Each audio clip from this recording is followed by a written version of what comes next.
Séance de stress aujourd'hui pour les marchés européens qui ont été pris de court par les derniers événements survenus en Italie qui plongent la troisième économie de la zone euro dans la crise politique. Giuseppe Conte, qui a été choisi par les deux partis anti-système comme chef du futur gouvernement, a en effet renoncé dimanche soir à former un gouvernement de coalition après que le président ait refusé de nommer l'eurosceptique Sergio Mattarella à la tête du ministère de l'économie. Une impasse politique qui maintient un degré d'incertitude élevé en ouvrant la voie à l'organisation de nouvelles élections législatives.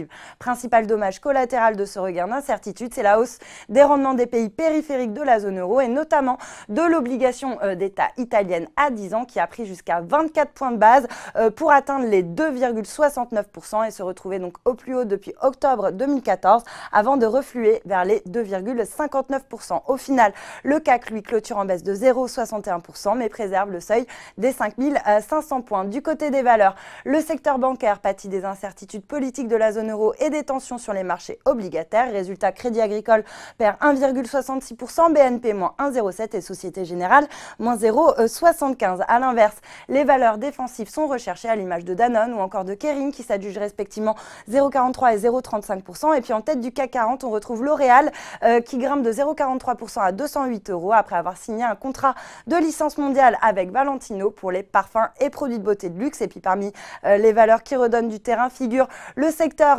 pétrolier à l'instar de Vallourec qui subit la glissade du baril de Brent qui perd encore 1,2% pour revenir au contact des 75 $ le baril. JCDecaux en revanche se distingue en hausse après avoir annoncé qu'il venait de nouer un partenariat avec Monoprix pour installer sur les points de vente de l'enseigne les 100 premiers écrans digitaux. Et puis sur le SRD, Europacor aligne une deuxième séance de forte hausse avec un titre qui bondit de 15% à 2,82 €. Le dossier continue de profiter de la spéculation autour d'une prise de participation de Netflix, alors que le groupe français avait indiqué en avril dernier que les discussions pourraient aboutir avant la fin de l'été.